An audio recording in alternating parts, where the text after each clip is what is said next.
रावत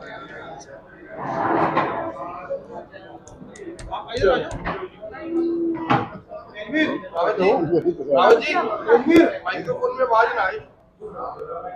तो ये तस्वीरें आप देख पा रहे हैं। आज देश के पूर्व प्रधानमंत्री नजर आ रही है।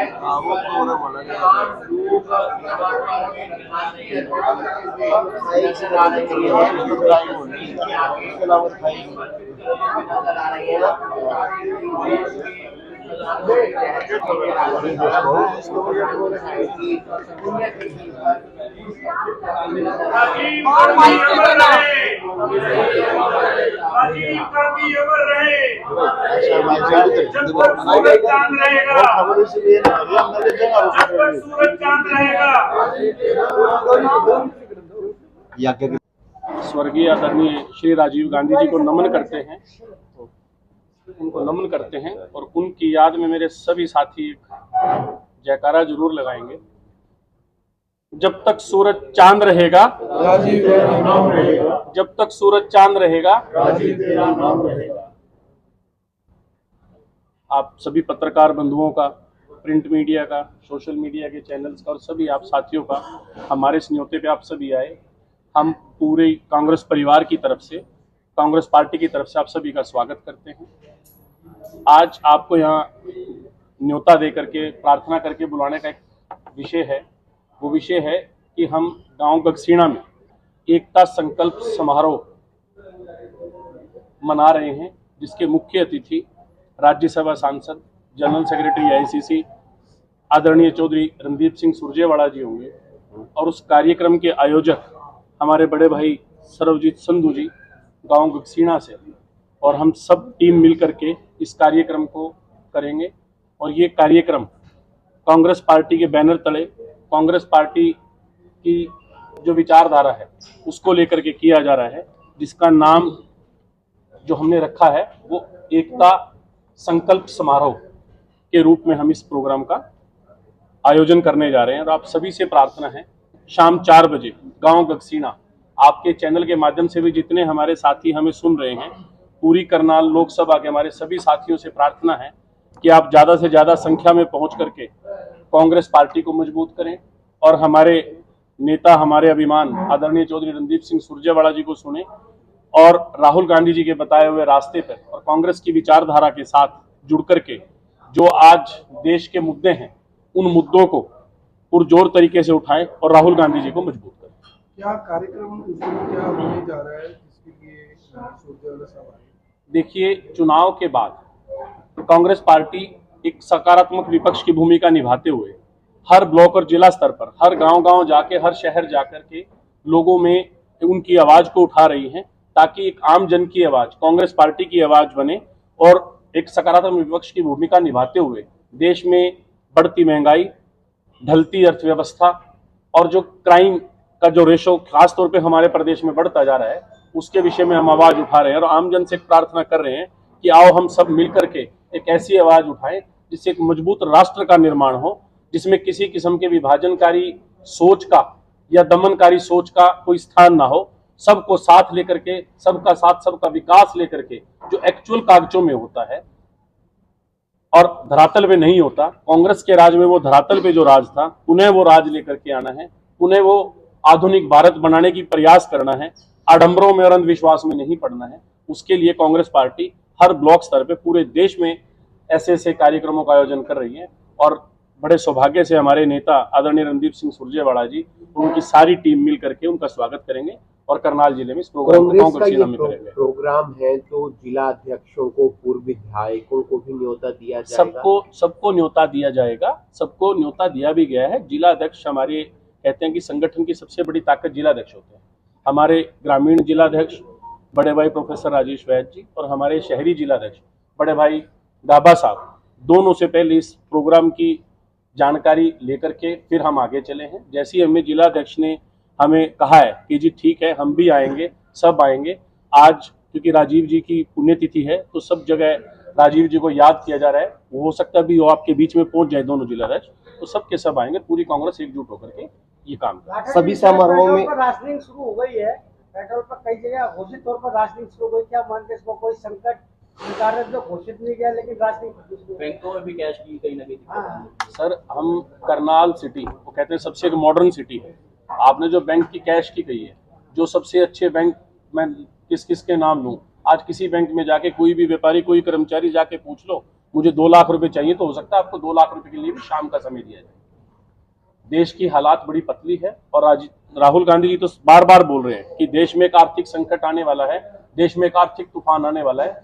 और खुद मोदी जी भी विदेश में जाकर के खुद कह रहे हैं, हमारे देश के प्रधानमंत्री है, कि देश में गरीबी और बढ़ सकती है। आप सोचे, जो डॉलर का प्राइस था 56 रुपए, आज 97 रुपए हो गया और मुझे लगता है सैकड़ा मारेगा। तो इससे देश की अर्थव्यवस्था भी कमजोर होती है और देश की जो मासिक स्थिति, जो विदेशों में बैठे हम लोग सोच रहे थे कि हम मजबूत राष्ट्र हैं, हम विकसित राष्ट्र के श्रेणी से भी बाहर हो गए। मीडिया के मामले में तो 157वें नंबर पे देश था ही, अब कहीं विकसित देशों की श्रेणी से भी बाहर हो गए। गरीबी रेखा में कहीं नीचे से नंबर आना शुरू ना हो जाए, उस चीज का डर है। इसीलिए राहुल गांधी जी आवाज उठा रहे हैं कि आप समझिए, जो पेट्रोल डीजल पिछले 4 दिनों में लगभग 4 रुपए बढ़ चुका है और अभी और बढ़ने वाला है। तो जब प्रॉफिट था तो सरकार ने लिया, अब जब हल्की सी समस्या आई तो पब्लिक के ऊपर थोप दिया।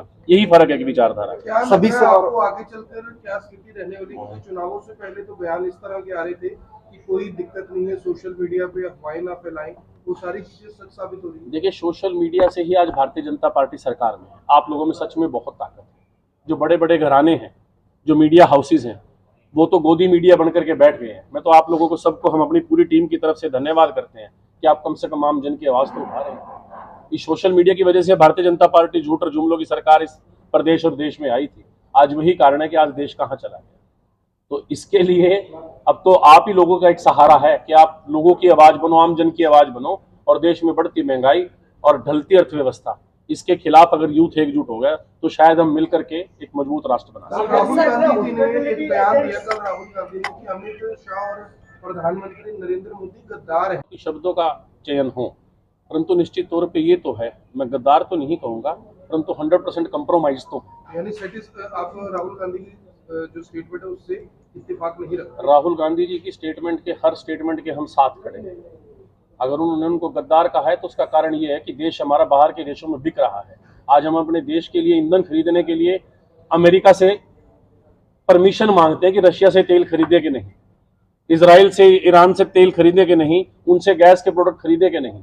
अगर कोई अपने परिवार के सामान को, अपने देश के सामान को, अपने घर के सामान को बाहर बेचता है तो उसको गद्दार कहना हमें कोई गुरेज नहीं। आपने अभी युवाओं की बात की, अभी कुछ दिन पहले पार्टी बनी है कॉकरोच जनता पार्टी, तो उसको लेकर क्या बोलेंगे? देखिए, मेरे सीजीआई की तरफ से ऐसा बयान आना कि जो बेरोजगार है वो कॉकरोच है, वो पत्रकार बन जाते हैं, वो बीजेपी पार्टी से एक्टिविस्ट ज्यादा बन जाते फॉलोवर हैं। उनके इंस्टाग्राम पे आज के टाइम में। देखिए, इस इंस्टाग्राम के फॉलोअरों का डर तो बड़ा लगता है भाई। तो अब इनके फॉलोवर्स का देखिए, कुछ भी बयान है। और सीजीआई तो बड़ी प्रतिष्ठित एक पद है। जी, जिस तरह भारत में हॉस्पिटलिटी इंडस्ट्री दम तोड़ रही है, लगभग दम तोड़ चुकी है। होटल, रेस्टोरेंट, ढाबे, जो मतलब भारतीय अर्थव्यवस्था का बहुत बड़ा प्रमुख कारण है, तो उसके क्या रीजन है? सरकार क्या उनको बचा नहीं पाई? सांस कौन सी इंडस्ट्री ले रही है? चलो, मैं तो हलवाई आदमी और रेस्टोरेंट वाला आदमी, मुझे थोड़ा इसके बारे में ज्यादा पता होगा। परंतु आप ये बताइए, पिछले 12-13 साल से, जब से भारतीय जनता पार्टी की सरकार इस देश में आई है, एक एमएनसी बता दीजिए कोई व्यापार आया हो। हाँ, उंगलियों पे गिन सकते हैं जो जो व्यापार छोड़ के गए हैं। फोर्ड जैसी ऑटोमोबाइल्स की कंपनी देश छोड़ के चली गई, शेवरलेट जैसी कंपनी देश छोड़ के चली गई, हार्ले डेविडसन, ये तो ऑटोमोबाइल्स की बता रहा हूँ। अडानी जी 97,000 करोड़ निवेश कर रहे हैं अमेरिका में, उधर अमेरिका ने उनका केस खत्म कर दिया है। ये क्या कॉम्बिनेशन है? भाई, वो जो राहुल गांधी जी बोल रहे थे, वो इसीलिए तो बोल रहे हैं कि हमारा देश तो गरीबी की ओर जा रहा है और हमारे देश का पैसा विदेशों में जा रहा है। तो ये कहीं काला धन तो इन्वेस्ट नहीं हो रहा बाहर। आप सोचिए, कोविड के टाइम पे जो वैक्सीनेशन बनाने वाली कंपनी थी, उनको अप्रूवल्स मिली है। और पिछली बार माननीय सुप्रीम कोर्ट के हस्तक्षेप के बाद ही वो सारे के सारे डाटे लिए गए। आपको बताइए, भारतीय जनता पार्टी को चंदा कहां से आया है? वो चंदा जब ई कॉमर्स पे सारा सामने आ गया कि उन कंपनियों के जिनको की बेनिफिट दिए गए थे, उन कंपनियों से डायरेक्ट भारतीय जनता पार्टी को हजार करोड़ का चंदा दिया गया, तो उसका कारण क्या था? आज उस कोविड की वजह से तो लोग मर रहे हैं। तीसरी डोज क्यों नहीं लगवाई? जो हार्ट अटैक आ रहे हैं, कार्डियक अरेस्ट आ रहे हैं, या लोग असमय बीमारी से जा रहे हैं, उसका कहीं ना कहीं कारण ये भी तो था उस पे नरेंद्र मोदी जी की फोटो तो आ रही थी, परंतु जो मरने वाले की चिताएं जब लाइन में लग के जल रही थी, क्या उस पे रोने वाला कोई था? डॉक्टर साहब, सद्भाव यात्रा अंतिम दौर में है, अंतिम पड़ाव में है। शुरुआती दौर में जब थी तो कांग्रेस के काफी नेता उससे किनारा कर रहे थे, लेकिन जब से राहुल गांधी आए हैं तब से जो नेता है वो भी जा रहे हैं, तो कैसे देखते हैं इस यात्रा? राहुल गांधी जी नेता विपक्ष है और तभी सारे देश की आवाज उठा रहे हैं। और सद्भाव यात्रा, मैं ब्रजेंद्र सिंह जी को सैल्यूट करता हूँ। मैं कहता हूँ इससे जो कठिन समय है कांग्रेस पार्टी के लिए कोई नहीं हो सकता, उसके बावजूद वो 90 के 90 हल्कों में एक यात्रा लेकर के निकल रहे हैं। मैं निश्चित तौर पर उनको सैल्यूट करता हूँ और हर उस कांग्रेस कार्यकर्ता को सैल्यूट करता हूँ जो गांव में भी आज भी कांग्रेस की आवाज उठा रहे हैं। ये कोई छोटी बात नहीं है। और 23 तारीख को मुझे अभी पता लगा कि उनका समापन है। ये तो कुदरती, चलो हमारे 2 प्रोग्राम हो गए। भूपेंद्र हुड्डा के क्षेत्र में है, क्षेत्र सारा हरियाणा सभी का क्षेत्र है, नो डाउट कि वो रोहतक में है। अभी वो पीछे करनाल में भी आए थे। ऐसे तो यहाँ पे भी खट्टर साहब के क्षेत्र से भी यात्रा होकर निकली है और सबके सब 5 की 5 कॉन्स्टिट्यूएंसीज में सद्भाव यात्रा का बड़ा जबरदस्त स्वागत हुआ है। वो तो क्षेत्र कोई, क्यों उनका विरोध कर रहे हैं फिर? देखिए, चाहे पॉलिटिकल सिस्टम हो, चाहे पॉलिटिकल सिस्टम हो, चाहे सोशली सिस्टम हो, हमें शब्दों की मर्यादा जरूर रखनी चाहिए। अगर आपके परिवार में कोई मतभेद भी है, उसको अपने घर में बैठ के सुलझा लेना चाहिए, बजाय कि उसके होर्डिंग लगा के उसको सोशल मीडिया पे उठा के रखना। ये पार्टी को या पार्टी किसी निर्वाचित सदस्य को शोभा नहीं देता। तो अगर किसी ने ऐसा बोला है तो मेरा उससे कोई सरोकार नहीं है। बड़ा इंपॉर्टेंट क्वेश्चन है कि मोदी जी ने कहा कि सोना मत खरीदो, तेल का कम इस्तेमाल करो, कि हमारा जो पैसा है वो डॉलर के रूप में बाहर जा रहा है। लेकिन उधर अडानी यानी 10 अरब डॉलर निवेश कर रहे हैं अमेरिका के अंदर, क्या उससे फर्क नहीं पड़ता? हमारे तेल, गाड़ी, सोना खरीदने से फर्क पड़ता है? कृष्ण जी, आप सोचिए, जो हम ईरान से तेल खरीद रहे थे वो डॉलर में नहीं खरीद रहे थे, वो रुपए में खरीद रहे थे। रशिया से भी रुपए में खरीद रहे हैं। इनसे खरीदने की बजाय हम कहाँ चले गए? जहां अमेरिका खेल रहा है। और इवन रुपए के साथ साथ, जैसे पहले गांव में होता था ना कि सरबजीत भाई का बेटा अभी कह दिया कि गेहूं ले जा, और किसी सेठ की दुकान से सामान लिया तो गेहूं के बदले भी सामान मिल जाता था। हम इंडिया लार्जेस्ट एक्सपोर्टर है स्पाइसेस का, हम उनको अपने स्पाइसेस भी देते थे। गल्फ कंट्रीज में स्पाइसेस बड़ा चलता है, चावल बड़ा चलता है, हम उनको स्पाइसेस देते थे, स्पाइसेस के बदले भी हम तेल खरीदते थे। आप सोचिए कितनी अच्छी विचारधारा के साथ कांग्रेस पार्टी इस देश को चला रही थी।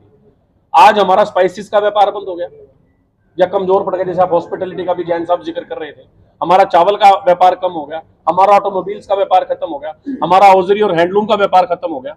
आप ये बताइए बना क्या है? हाँ, बीजेपी के पूरे देश में ऐसा कोई डिस्ट्रिक्ट हेडक्वार्टर बताइए जहां बड़े आलीशान दफ्तर ना बने हो 3-3, 4-4 हजार गज में, और कोई एक गांव बताइए जिसमें किसी को राजीव गांधी आवास योजना, इंदिरा गांधी प्रवास योजना में किसी को कोई 100 गज का प्लॉट भी मिला हो। ये विषय सोचने का है। गरीब आदमी को कुछ नहीं मिल रहा, उनके सर पे छत नहीं है, और बीजेपी के इतने बड़े बड़े कार्यालय बन रहे हैं जो आलीशान 3-3, 4-4 हजार गज में है। पिछले दिनों आपने राष्ट्रीय बढ़ता ना, गरीबी ना बढ़ती, कि प्रधानमंत्री को कहना पड़ता कि गरीबी बढ़ रही है। तो ये एक सोच का फर्क है, एक विचारधारा का फर्क है। तभी हम कहते हैं कि राहुल जी की विचारधारा के साथ जुड़े, कांग्रेस की विचारधारा के साथ जुड़े।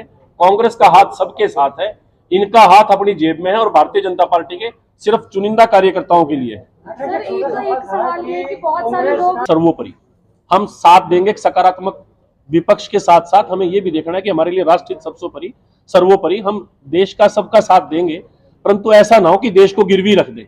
देश के फैसले अगर अमेरिका से होने पड़ेंगे किसी पूंजीवाद को बचाने के लिए, देश के फैसले अगर विदेशों में होने पड़ेंगे किसी पूंजीवाद को बचाने के लिए, तो उसके लिए तो विपक्ष अपनी भूमिका निभाएगा। अब ये देश की जनता को तय करना है कि आज अगर पुलवामा अटैक हुआ या पहलगाम अटैक हुआ, उसके आज तक भी उसके जो कल्प्रिट हैं, जो आतंकवादी हैं, नहीं पकड़े गए, और इसके ऊपर राजनीति करते हैं। मैं आपको याद दिलाना चाहूंगा, ऐसा ही एक वाकया हुआ था, ताज पे अटैक हुआ था 2011 में।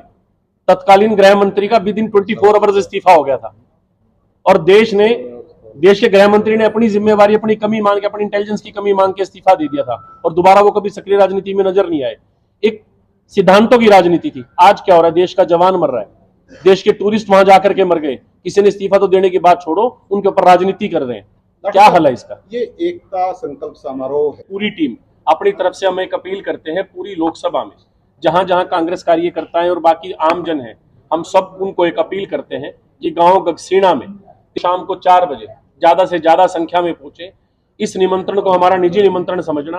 कहीं हो सकता है हमारी टीम पर्सनली फोन पे या जाकर के संपर्क ना कर पाए, तो आप सभी निजी तौर पे इस प्रोग्राम में शिरकत करके के इस कार्यक्रम की शोभा बढ़ाए और कांग्रेस पार्टी को ताकत दे। मैं प्रार्थना करूंगा मेरे सर्वजीत भाई भी, गुरविंदर राणा जी, आज ये सभी साथी जुड़े हैं। अब मैं इन सब का भी धन्यवाद करता हूं। सरबजीत संधू जी हैं, गुरविंदर राणा जी हैं, पुष्पिंदर राणा जी हैं, करमबीर भाई साहब हैं, एक्स सरपंच टोंडी, कुलदीप गोस्वामी जी हैं, कंवरपाल पानू जी हैं, विनोद कैमला जी हैं, कमल गोस्वामी जी हैं, बड़े भाई बिंदर मान जी हैं, साथ में बैठे हैं साहब सिंह मर्दान खेड़ा जी हैं, भाई विमल गुप्ता जी हैं, प्रमोद जी हैं, मास्टर राजपाल जी जो हमारे करनाल जिले के सेक्रेटरी हैं कांग्रेस के, हमारे एक्स एमसी बड़े भाई मोहित काम्बोज जी हैं, सत्यवान सरपंच जी हैं, टाकला साहब बैठे हैं, रिंकू कश्यप है छोटा भाई, तो पानू साहब बैठे हैं। तो सब साथी मिलकर के आपके थ्रू एक प्रार्थना कर रहे हैं कि आप सभी के सभी प्रोग्राम में आए। मेरी विनम्र प्रार्थना है भाई साहब भी जो संयोजक हैं अपनी तरफ से भी प्रार्थना करें। जी सर, क्या कहेंगे आप? मैं सभी साथियों को गांव गक्सीना में प्रोग्राम की शोभा बढ़ाएं और हमारे जो नेता हैं रणदीप जी, उनके शुद्ध विचार मतलब सुनें और देश को एक सही रास्ते पर ले जाने के लिए आवाज़ उठाएं। क्या नाम आपका, क्या पद है? सरबजीत संधू।